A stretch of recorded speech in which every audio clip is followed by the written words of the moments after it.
Good morning students.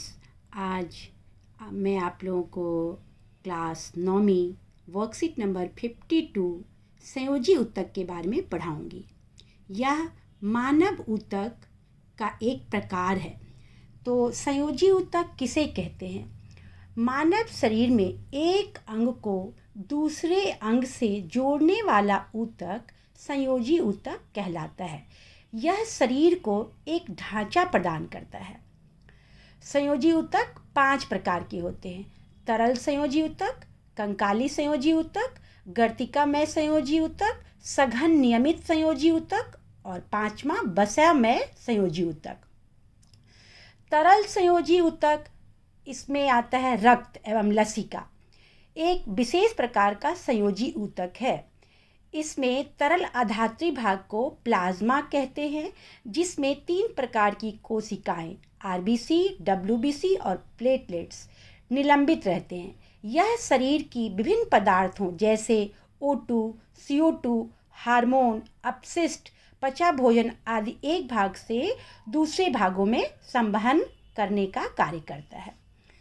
दूसरा संयोजी ऊतक है कंकाली। इसके अंतर्गत अस्थि और उपास्थि आता है। अस्थि संयोजी ऊतक है। यह मजबूत और कठोर ऊतक है। यह कैल्शियम तथा फास्फोरस की बनी होती है। यह ऊतक कंकाल पंजर का निर्माण करती है। शरीर का आकार देती है। यह मांसपेशियों और मुख्य अंगों को सहारा भी देती है। उपास्थि, जो मुलायम अस्थि होती है उसे उपास्थि कहते हैं। इसकी ठोस आधात्री प्रोटीन और शर्करा की बनी होती है, जिसकी वजह से ये मजबूत एवं लचीला ऊतक है। इसकी कोशिका के बीच पर्याप्त स्थान होता है। यह नाक, कान, कंठ और श्वास नली में होता है।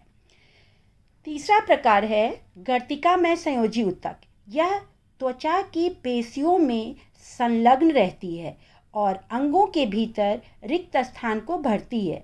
यह पेशियों, रुधिर वाहिकाओं और तंत्रिकाओं के चारों ओर पाया जाता है।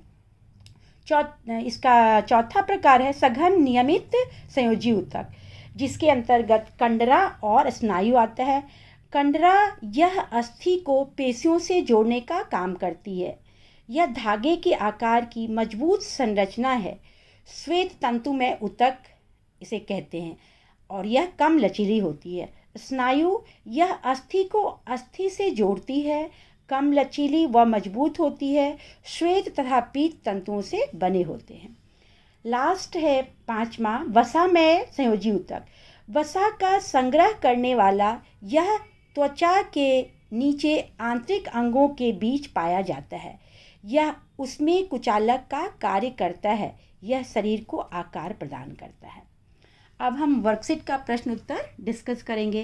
पहला प्रश्न है, संयोजी ऊतक क्या होते हैं? उदाहरण सहित समझाइए। इसका आंसर है, वे ऊतक जिनकी कोशिकाएं आपस में कम जुड़ी होती हैं और अंतर कोशिकीय आधात्री में धसी होती है, संयोजी ऊतक कहलाते हैं। उदाहरण है रक्त। इसके तरल आधात्री भाग को प्लाज्मा कहते हैं, जिसमें 3 प्रकार की कोशिकाएं आरबीसी, डब्ल्यूबीसी और प्लेटलेट्स स्वतंत्र रूप से निलंबित रहते हैं, मतलब उसमें धसे हुए रहते हैं। दूसरा प्रश्न है, स्नायु एवं कंडरा के कार्य क्या हैं? तो स्नायु ये रेशेदार ऊतक हैं। यह अस्थि को अस्थि से जोड़ने का कार्य करता है। कंडरा, यह मांसपेशियों को अस्थि से जोड़ने का काम करता है। प्रश्न 3 है, एरियोलर ऊतक और उपास्थि कहाँ पाया जाता है? एरियोलर ऊतक इंग्लिश में नाम है, इसको हिंदी में गर्तिकामय संयोजी ऊतक कहते हैं। तो गर्तिकामय संयोजी ऊतक यह त्वचा और मांसपेशियों के बीच रक्त नलिका के चारों ओर तथा अस्थि मज्जा में पाया जाता है। और उपास्थि यह नाक, कान, कंठ और श्वास नली में पाया जाता है। चूँकि ये बहुत मुलायम होता है, इसलिए जो हमारे ज्ञानेंद्रियां हैं उनमें यह पाया जाता है।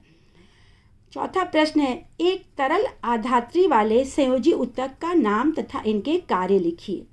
तो इसका आंसर है एक तरल आधात्री वाले संयोजी ऊतक का नाम रक्त है। यह शरीर में O2, CO2, हार्मोन, अपशिष्ट, पचा भोजन आदि को एक भाग से दूसरे भाग में संवहन करता है।